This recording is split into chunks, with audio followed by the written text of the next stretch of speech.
여러분 안녕하십니까.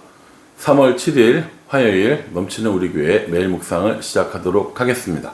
오늘 본문 말씀은 마태복음 18장 1절부터 10절까지의 말씀입니다.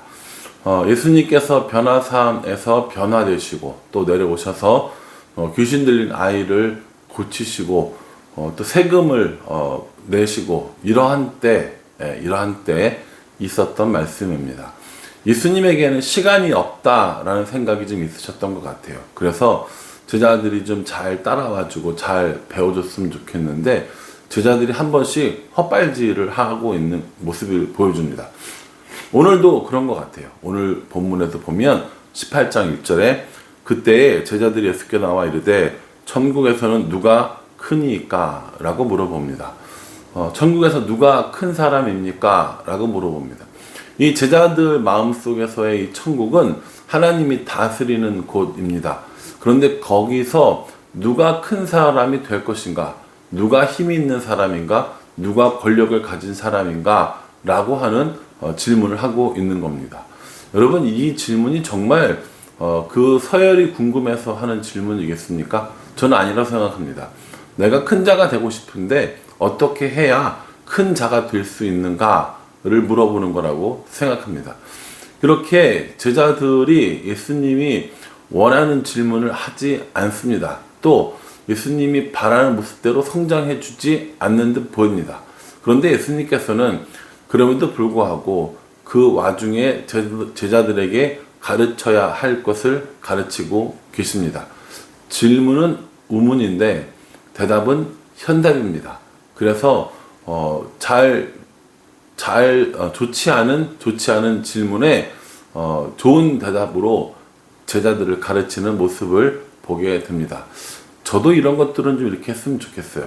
어떤 질문을 하더라도 그 질문을 통해서 예수님을 설명하고 또 하나님을 설명하는 그런 지혜가 있었으면 좋겠다라는 개인적인 묵상을 한번 해봤습니다. 어쨌든 제자들이 이렇게 천국에서 누가 큽니까? 라고 물어보니까 예수님께서 천국에서 제일 큰 사람은 이러이러한 사람이야. 1번 뭐, 2번 뭐 이렇게 대답해 줄 알았는데 예수님께서는 전혀 의외의 답변을 해 주십니다. 3절 말씀에 보면 진실로 너희에게 이르노니 너희가 돌이켜 어린아이들과 같이 되지 아니하면 결단코 천국에 들어가지 못하리라. 예수님께서는 누군가의 질문을 받으시고 속 시원히 잘 대답해주는 성품은 아니신 듯 합니다. 요한복음에 보면 그 니고데모와 이야기하는 장면이 나오거든요. 3절에도 보면 니고데모는 질문을 하는데 예수님은 동문서답 같은 이야기를 많이 해주시거든요. 오늘도 마찬가지입니다. 제자들은 천국에서 누가 큽니까? 라고 물어보고 있는데 예수님께서는 천국에 들어가는 사람에 대해서 이야기를 합니다. 뭐라고 말씀하십니까? 너희가 돌이켜 어린아이들과 같이 되지 아니하면 이렇게 말씀하고 계십니다. 어린아이들은 어떠한 특징을 갖고 있길래 그럴까요? 우리가 자녀들을 양육하면서 보면 어린아이들처럼 그렇지 평상시에는 그럴 수 있지만 가끔 한 번씩 욕심부리고 떼쓰는 거 보면 정말 어린아이 같을까? 이런 생각들을 저는 종종 했었습니다. 아이들을 키우면서. 여러분들은 어떠신가요? 예수님께서 어린아이의 특징을 어떻게 말씀해 주시냐면 4절 말씀에 그러므로 누구든지 이 어린아이와 같이 자기를 낮추는 사람이 천국에서 큰 자니라 라고 이렇게 말씀해 주십니다. 어린아이처럼 자기를 낮추는 사람, 다시 말해서 겸손한 사람이 천국에 들어가고 또 천국에서 큰 사람이다 라고 이렇게 말씀해 주고 계십니다. 예수님께서는 제자들의 마음을 알고 계셨습니다. 누가 천국에서 권력을 잡고 누가 천국에서 힘이 센 사람인가에 대해서 이야기를 하지만 예수님께서는 돌이켜라 라고 이렇게 말씀하십니다. 이 말씀은 마음을 고쳐 먹어라, 생각을 바꿔라 이런 의미거든요. 그러니 천국에서 큰 사람이 되려고 천국에 들어가는 것이 아니라 천국에 들어가서 어린 아이처럼 자신을 낮추는 자가 되어야 하고 그런 사람이 큰 자라고 이렇게 말씀해 주십니다. 저는 개인적으로 참 이게 어려운 말씀이라고 생각이 듭니다. 왜냐하면 이건 겸손에 관한 말씀이거든요. 우리가 겉으로 겸손한 사람들은 참 많이 볼 수 있습니다. 그런데 진짜 마음으로 겸손한 사람은 참 찾아보기가 힘들지 않나 라는 생각을 합니다. 저도 사실은 겸손하지 않습니다. 우쭐대는 거 좋아하고 권력과 힘을 휘두르는 것들을 싫어하지 않습니다. 그래서 이렇게 어떤 힘을 휘둘러야 할 상황이 되면, 칼자루를 잡고 휘둘러야 될 상황이 되면 앞뒤 안 가리고 마음껏 휘두르는 경우들이 종종 있습니다. 근데 예수님께서는 어린아이들처럼 자신이 연약한 존재임을, 자신이 아무것도 알지 못하는 존재임을 드러내야 진짜 천국에서 큰 사람이라는 겁니다. 말로만 해서도 안 된다고 이야기합니다. 정말 믿음 안에서 겸손함을 보일 때 그 사람이 천국에서 큰 자라고 말씀해 주고 계시는 겁니다. 여러분, 저도 그런 사람이 될 수 있도록 기도해 주시기 바랍니다. 담임 목사가 되고 나니까 사람들에게 많은 스포트라이트를 받을 때가 있습니다. 말 한마디, 행동 하나하나가 사람들에게 입에 오르내리기도 하고 잘했다, 잘못했다 라는 평가를 참 많이 받습니다. 잘못했다는 말도 겸손히 받아야 하고, 또 잘했다는 칭찬에 마음속으로 우쭐하면서 겉으로는 아닙니다 라고 이야기해서도 안 될 듯 합니다. 그러니 마음을 들여다보면서 내가 정말 하나님 앞에 겸손한 사람인가 라는 것을 살펴보는 일은 참 중요하고 또한 어렵다고 생각합니다. 여러분들은 어떠십니까? 가정에서, 또 직장에서, 학교에서 여러분들이 속한 사람들에게 진심으로 겸손한 마음을 가지고 있습니까? 아니면 알아주지 못함이 속상하고, 힘을 쓰지 못함이 속상하고, 인정받지 못함이 속상한 그런 마음을 가지고 계신 것은 아닙니까?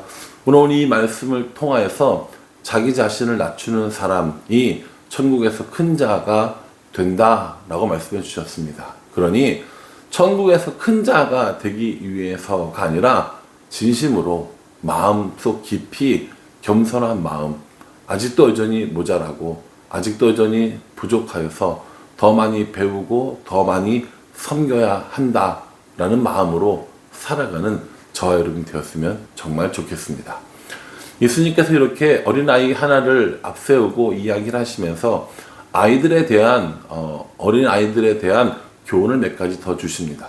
여기서 이 어린아이라고 하는 건 나이가 적은 사람일 수도 있지만 믿음과 신앙이 연약한 사람일 수도 있습니다. 오늘 본문 말씀에 보면 5절에 누구든지 내 이름으로 이런 어린아이 하나를 영접하면 나를 영접함이니 라고 말씀하시면서 믿음이 연약한 자, 어린아이 이런 사람들을 잘 대접하고 잘 섬길 것을 말씀해 주고 있는 것입니다. 교회 연차가 많아지고 또 직분이 있고 하게 되면 마치 교회의 주인인 것처럼 행사하는 사람들이 있습니다. 그런 사람들을 향해서 오늘 예수님께서 너희가 어린아이를 영접하면 나를 영접하는 거야. 그러니 믿음이 연약한 사람, 잘 모르는 사람, 새로운 사람, 이런 사람들을 잘 섬기고 그들을 도와주는 게 맞아 라고 이렇게 말씀하고 계시는 겁니다. 참 이런 말씀을 보면 마음이 많이 찔립니다. 사실은 어린아이 하나를 영접하는 마음, 혹은 믿음이 어린 자를 영접하는 마음이 있어야 되는데 때로는 저도 그렇지 못할 때가 있습니다. 그래서 돌이켜 후회하기도 하고 이건 내가 잘못했네 라는 생각을 할 때도 참 많이 있습니다. 그러니 어린아이, 그리고 어린아이 같이 연약한 지체들을, 새로운 사람들, 아직 신앙생활을 오래 하지 않아서 믿음이 연약한 사람들을 잘 돌보고 영접하는 것은 매우 중요한 일이다라고, 예수님을 영접하는 것 같다고 말씀하고 계시는 겁니다. 그 반대의 경우가 있다는 거죠. 어린아이들을 혹은 믿음이 연약한 자들을 실족하게 하는 경우가 있다라는 겁니다. 여기서 실족하다는 것은 발을 헛디디게 하다라는 의미인데, 언어적으로 보면 함정에 빠뜨리다라는 의미가 있고요, 시험에 들게 한다라는 의미를 가지고 있는 단어입니다. 예수님께서 이 실족에 대해서 계속 말씀해 주고 계시거든요. 실족하게 하면 안 된다라고 말씀하시면서 6절에 누구든지 나를 믿는 이 작은 자 중 하나를 실족하게 하면 차라리 연자맷돌이 그 목에 달려서 깊은 바다에 빠뜨려지는 것이 나으니라, 이렇게 말합니다. 연자맷돌이 뭡니까? 소가 밀고 다니는 큰 맷돌이거든요. 그거를 목에 걸고 바다에 빠지면 살 수 있습니까? 아니요. 그럴 수 없습니다. 그러니 예수님께서는 소자 하나, 작은 사람 한 사람을 실족하게 하는 건 매우 나쁜 일이다 라고 이렇게 말씀하고 계십니다. 그러면서 실족해 하는 일이 없을 수는 없지만 이렇게 얘기해 주십니다. 신앙생활 하다 보면, 또 삶을 살아가다 보면 다른 사람들을 실족하게 하는, 넘어지게 하고 시험 들게 하는 일이 없을 수는 없겠지만 그 사람에게는 화가 있으니까 가능하면 실족하지 않도록 사람들을 잘 보살펴주고 영접할 것을 말씀하고 계시는 겁니다. 그러면서 실족해 하는 일들이 있음으로 말미암아 세상에 화가 있도다. 실족해 하는 일이 없을 수는 없으나 실족하게 하는 그 사람에게는 화가 있도다 라고 말씀하시면서 8절 그리고 9절에 이렇게 말합니다. 손이나 발이 범죄하거든 찍어버리고, 또 눈이 범죄하게 하거든 빼내버리고, 이렇게 말씀하십니다. 여기서 범죄한다라는 것은 다른 사람들을 실족하게 한다라는 것을 의미하거든요. 그러니 내 손과 발이 다른 사람을 실족하게 하거나 내 눈이 실족하게 하는 일들이 생긴다면 차라리 없는 이만 못하다라고 말씀하시면서, 실제로 이렇게 다른 사람을 실족하게 하는 건 너무나도 나쁜 일이다, 좋지 않은 일이다 라는 것을 강조해서 말씀해 주십니다. 그러면서 10절에 삼가 이 작은 자 중에 하나도 업신여기지 말라. 너에게 말하노니 그들의 천사들이 하늘에 계신 내 아버지 얼굴을 항상 배옵느니라. 천사들이 뭐 한다는 거예요? 하나님한테 이른다는 것이죠. 그러니 작은 자 하나, 어린아이 하나, 믿음이 연약한 그 사람을 어떻게 하라는 겁니까? 업신여기지 말라는 겁니다. 업신여기지 말고 잘 돌보아주고 잘 세워주고, 그래서 그들이 하나님 앞에 성장할 수 있도록 도와주라는 겁니다. 이건 다른 사람들에게도 해당되는 이야기지만 1차적으로는 저에게 해당되는 말이라고 저는 생각합니다. 담임 목사를 하면서 다른 사람들을 실족해 하는 일, 다른 사람들을 넘어지게 하는 일, 이건 정말 옳지 않은 일이라고 말씀하시면서 네가 어떤 상황이 되든지 반드시 사람들을 돕고 영접하고 작은 사람이라고, 믿음이 연약한 사람이라고 업신여기지 말라라고 이렇게 말씀하고 계십니다. 내일부터 오학신반이 시작됩니다. 넘치는 학당을 하는데 저는 이 말씀 들으면서 사람들에게 최대한 잘 설명하고 쉽게 설명하고, 믿음이 연약하거나 혹은 신앙의 연수가 짧다 하더라도 그것을 드러내려고 하는 이런 일들을 하지 않고 좋은 마음으로 또 영접하고 섬기는 마음으로 가르쳐야겠다라는 묵상을 한번 해보게 됩니다. 사랑하는 성도 여러분, 혹시 나보다 낫다라는 말로 누군가를 업신여기거나 깔보거나 하는 일들이 있었습니까? 그렇다면 오늘 이 말씀이 우리들의 마음을 두드리는 겁니다. 그러니 다른 사람들을 업신여기는 일들을 멈추고 오히려 그들을 영접하고 그들에게 도움을 주며 그들을 세우는 일을 많이 하는 저와 여러분이 되었으면 좋겠습니다. 이 말씀을 꼭 저에게 적용시켜서 겸손한 그런 목사가 되도록 정말 마음을 잘 들여다보도록 하겠습니다. 혹시 여러분들 보시기에 제가 겸손하지 않고 큰 자가 되려고 하는 모습이 보이거든 저에게 잘 이야기해 주셔서 겸손하고 또 다른 사람들을 잘 섬기는 목사가 되도록 기도해 주시기를 부탁을 드리겠습니다. 기도하겠습니다. 하나님, 누가 큰 자인가 물어봅니다. 큰 자가 되고 싶고 권력과 힘을 쓰고 싶은 모양입니다.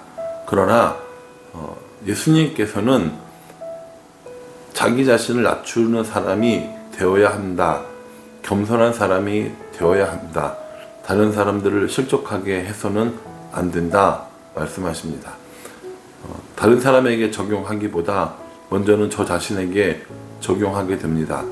하나님, 높은 자리에 앉으려고 하지 않도록 도와주시고 담임 목사님네 하면서 그 권력과 힘을 쓰려고 하지 않도록 저를 지도하여 주시고 연약한 자, 어린아이 이런 사람들을 영접하는 그런 목사가 될 수 있도록 주님 인도하여 주시옵소서. 말씀이 제 마음을 찌르오니 그 찔림 받은 대로 적용하며 살아갈 수 있도록 마음의 인도함 받고 살아갈 수 있도록 인도하여 주시옵소서. 예수님의 이름으로 기도합니다. 아멘. 예, 여러분 오늘 말씀 잘 묵상하시고요. 오늘도 말씀 안에 살아갈 수 있기를 간절한 마음으로 기도하겠습니다. 감사합니다.